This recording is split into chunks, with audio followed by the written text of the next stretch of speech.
O Brasil acaba de eleger o seu mais novo governante e nisso já tem muitas pessoas alegando que não vão mais ficar no Brasil, que vão embora, que não aguenta mais.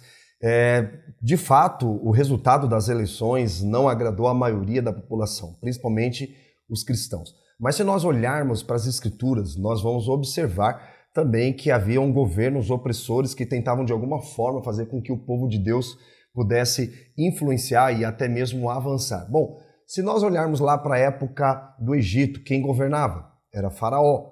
Mas quem tinha autoridade?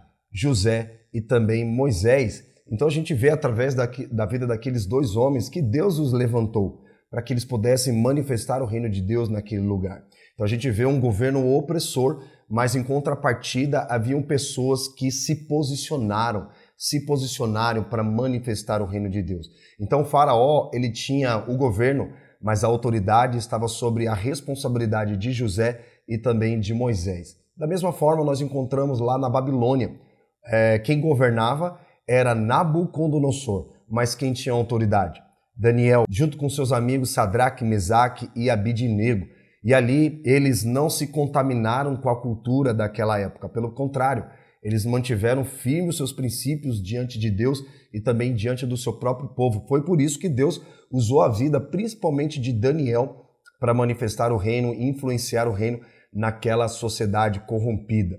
Da mesma forma, nós encontramos também o povo de Israel que estavam pedindo a Deus um novo rei. Eles chegam diante de Samuel e falam: olha, Samuel, nós precisamos de um rei como as outras nações também têm um rei. E aí Samuel então vai até Deus e fala, coloca diante de Deus aquela situação. Foi aí que Deus fala para Samuel dizendo: Samuel, não foi a ti que rejeitaram, mas foi a mim, mas eu vou dar a eles o que eles merecem. Foi aí que Deus então levantou Saul, primeiro rei de Israel. Saul, ele governou Israel, mas quem tinha autoridade era Davi.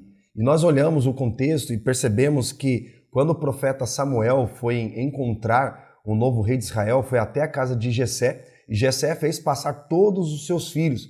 E ele pergunta: não está faltando mais nenhum filho? E aí Jessé se lembra então de Davi, que estava cuidando das ovelhas do pai atrás das malhadas. Então Davi, ele matou um urso, Davi, ele matou um leão, e talvez inconscientemente ele estava sendo preparado para ser rei de Israel com autoridade. Então Saul também tinha um governo, mas a autoridade estava sob a responsabilidade de Davi.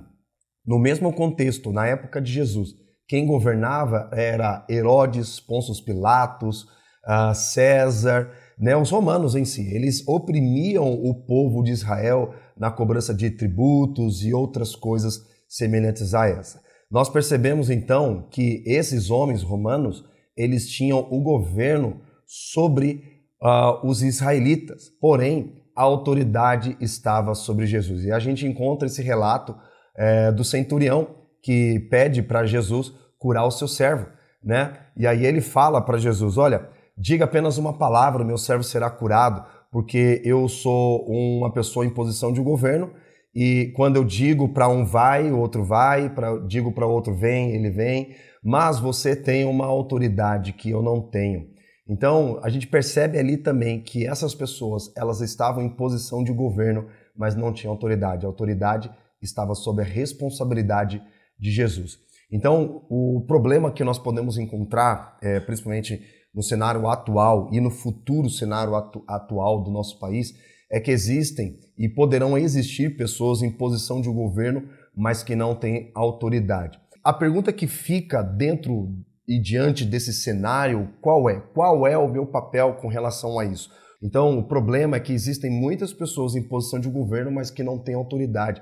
Nosso papel, simplesmente, é que nós devemos orar pelos governantes e pelas pessoas que exercem autoridade sobre a nossa vida. Entenda uma coisa, para o futuro do nosso país, nós devemos contribuir de alguma forma para o desenvolvimento da nossa nação. E nós vamos orar pelos representantes nas esferas políticas para que eles governem o nosso país com integridade, com responsabilidade, com autoridade, para que toda a população seja beneficiada com esse crescimento. Afinal, o nome brasileiro significa aqueles que carregam a brasa. Nós não devemos nos curvar a um governo ditatorial. Nós não devemos obedecer leis, principalmente que infringem os nossos princípios, os nossos valores. Existe uma grande diferença entre você respeitar e você obedecer. Obedecer a Deus. As pessoas nós devemos, de fato, respeitá-las.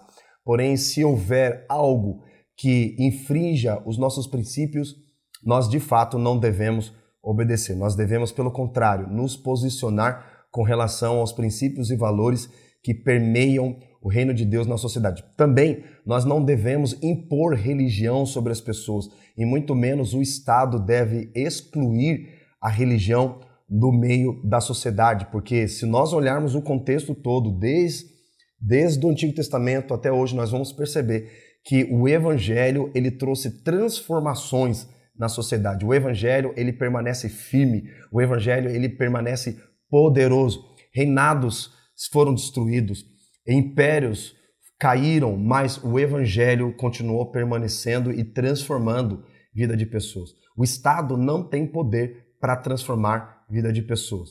Quem tem poder para transformar a vida de pessoas é o Evangelho quando ele é pregado de forma genuína, sem impor religião sobre as pessoas, sem fazer com que as pessoas vivam também a nossa fé. Né? A gente não deve obrigar com que as pessoas tenham a mesma fé que a nossa, pelo contrário, nós devemos influenciar através da palavra, através das nossas atitudes, através do caráter de Cristo na sociedade, em todas as áreas da sociedade. E sim, eu creio um grande avivamento na nossa nação brasileira, mas para que haja um avivamento é necessário um alinhamento. Se nós olharmos lá o contexto de Ezequiel, capítulo 37, nós vamos perceber que primeiro houve um alinhamento. Houve um alinhamento dos ossos, dos tecidos, dos órgãos, dos tendões, e aí depois que se torna, aquele vale de ossos secos se torna em um grande exército, Deus fala então para o profeta Ezequiel profetizar vida. Ali de fato houve vida, houve o avivamento.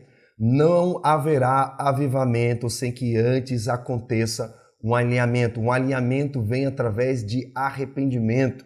A palavra de Deus diz lá em Crônicas, dizendo o seguinte, que se o meu povo, que se chama pelo meu nome, que povo é esse? Não é o ímpio, não é o cara que não tem fé, é o povo de Deus.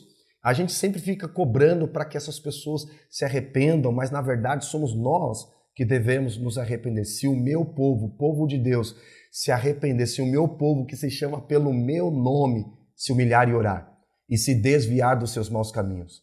Olha só, não está dizendo apenas de você se humilhar e orar, mas está dizendo se desviar. Tem muitas pessoas que têm a consciência de pecado, até confessam o pecado, mas não abandonam o pecado. Então é um momento que nós precisamos ser despertos com relação ao arrependimento, para que haja, sim, um avivamento. A gente passou por uma grande pandemia que chacoalhou a humanidade, chacoalhou a nossa nação brasileira. E as lições que nós tivemos, quais foram?